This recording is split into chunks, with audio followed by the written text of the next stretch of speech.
Hello everyone, welcome to Mind Garbage. My name is Eric Myers. Usually I'd get into the whole spiel of what this show is about and all that, but there's no time to waste. This week, especially just because it's E3, Monday through Friday, we're going to have, videos of me breaking down every conference. So today, we're going to go over the EA conference. Also, sorry this video was late. I had to work today because I'm a responsible adult. I have things to do. So, that's how it goes. Hopefully we'll get a little bit more on track as far as times, because I like to have 7 o'clock as when my video goes live, but I don't know, we'll see. So now I'm going to review, my thoughts on the EA's press conference. Now, there was a lot of excitement I had going into this conference, because, let me pull up my notes here.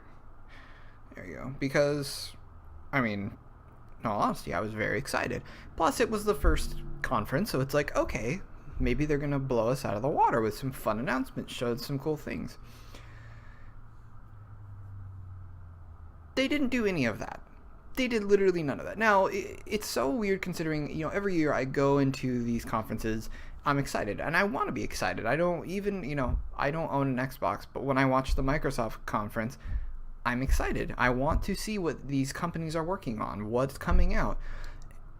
And it blows my mind and boggles my mind that EA even really did this conference, because they didn't announce anything. The only thing they announced was a new, indie game. And that's not a dig on indie games whatsoever. I love indie games that are made by, smaller independent developers. I play them all the time and I really enjoy them. The thing is that they didn't announce anything. That they showed was just stuff that we already know about and stuff that we've seen. Really, it was, granted, it was, getting into it a little bit later, they showed stuff, but it was either stuff that we expected to see, where it was like, okay, we'll see probably a little bit of this, but it was to the extreme. So I'm going to run through my predictions that I did have. Now, I got, let's see, going through this, ooh, yeah, I got literally none. 0 for 0, which is a little surprising, because I thought maybe the one that I put on here that was number 1 was such a shoo-in that I thought, oh, this is going to be announced. It's going to, everything, not necessarily announced, but this is a shoo-in, because why wouldn't they do this? Why wouldn't they do this at all? I predicted that Mass Effect would have a release date along with a really, really good demo. Mass Effect had a trailer, no release date, and so virtually no details were given. We're at this point now, it's like we know the same about Mass Effect Andromeda that we did before. We don't really know anything more than what we know. So it's like, okay, obviously I'm excited for Mass Effect. Mass Effect is a series I hold very dear to my heart, and I'm very excited to play the next one, but it's like we already know that Mass Effect Andromeda is coming. We don't know a release date. You should give us something. Give us a nugget. Now, granted, maybe BioWare wants to, hold back some stuff because I'm assuming that they don't want to spoil the story of Mass Effect, but then they're like, oh, don't worry, we're going to have gameplay stuff talking about this fall.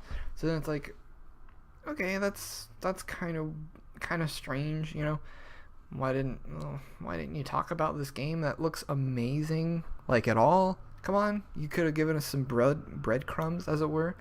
But no, they didn't give us anything. Now, my second prediction was another one that I thought would be a little bit of a shoo-in, was that a new Star Wars game would be announced, and it would, be released this year to coincide with Rogue One. Just something Star Wars related. Now, what we saw for Star Wars was awesome. Granted, it's literally everything that we've seen for it is stuff that we already know kind of about the game. Amy Hennig's Star Wars game, the one that Visceral is doing, looks very Uncharted and it looks awesome. It looks gorgeous, and just that, the thing that I love about Star Wars is that anytime there's anything related to Star Wars, the fandom goes just crazy, and there's just so much stuff surrounding it. Even with myself, I'm like, ooh, is this looks like, those symbols look like kind of early Imperial style stuff. Is this supposed to take place in between 3 and 4? Stuff like that. That stuff looks awesome. But there's no really, not even a release window, and they even said oh yeah, it's a few years out, and which is fine. Take all the time you need on that game. But I don't think that even next year leading into E3, if they were to say like, all right, we've got a trailer and all that stuff, that game is still a year out. If like, we're being serious here, like that game is not coming out till episode, like barely by episode 9, maybe, I would assume, if at least, and then they showed some, what's it called, motion capture stuff for, the Respawn, the Titanfall guys, of what they're doing, and that looks awesome. That looks I'm assuming that's going to be kind of like your Force Unleashed, Jedi Outcast style games that are, much more lightsaber focused, and along those lines, probably, one could hope. But it's like, okay, nothing's shown for that. And where is that game supposed to fall in the timeline? Is that something that comes out 2 years from now?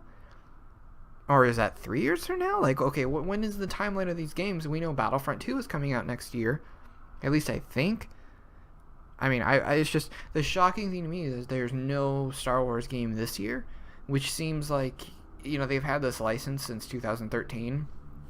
They've had 3 years now to make something. And last year they made Battlefront when DICE was already making Battlefield 4. So it's like they were been pumping out these games like crazy and crazy and crazy and crazy and crazy, and yet there's still nothing to show. So that's like, okay, we got Battlefront, and I enjoy Battlefront, but that's it. And the next game is Battlefront 2. Can we have something that's a little bit different? And quick shout out, because EA Motive, I believe, is working on it with DICE for Battlefront 2, and IGN's Mitch Dyer, who worked at IGN now, I believe works at EA Motive, is now working on that game. So quick shout out to him. Tell him you love him and all that. I met him one time at a City and Color show. And I was like, hey, you Mitch Dyer? It was pretty cool. He's nice, super nice guy. Very, very good for him. And I cannot wait for that game because I myself enjoyed Battlefront. But the Star Wars stuff we saw was obviously cool, but it's like, okay, we don't know. There's still nothing about this game. It was sort of just like it was a tease in the sense that we don't literally know no more than we already knew. Even when they showed off Battlefront in 2014, it was a little bit of stuff. We got a vague idea of what Battlefront was going to look like. This was just kind of like, where you saw the speeder guy go off and everything. This was kind of just like, okay, still literally know nothing. I saw a guy standing around. That's it. And sorry to go off on a tangent because I love Star Wars. So, of course, I'm going to be upset when I have no freaking Star Wars games to play. My next one was that Mercenaries would be rebooted as a co-op Just Cause style game. Obviously, that wasn't going to happen. But it really bums me out that there was no real surprise in this show. Next, I had Unravel 2 would be formally announced and very, very early footage shown now. It seems like making that prediction was a little dumb of me because I thought for sure they would have shown something, but they didn't. They did announce a new indie game, which I cannot remember the title of, but from what I saw, it looks cool, looks interesting, and I like what they're doing with indie games, trying to get these trying to get these developers, the smaller teams, and get their games under their EA banner. I think that's very cool and very different, and that's the one genuine surprise from this entire conference, because I thought there could have been a new Dragon Age announced, which was my next prediction. Nope, no Dragon Age, no nothing. And that's kind of the whole thing with this conference, is that there was literally nothing shown that was a surprise whatsoever, which really bums me out because I was really looking forward to this conference, and they showed me nothing that I already knew about. And that's what's weird, is the games that they showed look great. Battlefield 1 looks awesome. Titanfall 2 looks great. Star Wars stuff looks cool. Even the sports stuff looks really cool. And I'm not even a sports guy. I don't care. I mean, I love sports as a casual person, but I don't care for sports games. The stuff that they showed in their sports games looks cool. Everything they showed looked good. It was just, there was no genuine surprise. And then, like I'm going to talk about tomorrow, or whenever this goes up, Bethesda's conference blew it out of the water. So that's what I'll leave you with. I'll see you guys tomorrow. If you want, you can follow me on Twitter at EricMyers93. Link down below. Thank you very much for watching, and I will talk to you guys later.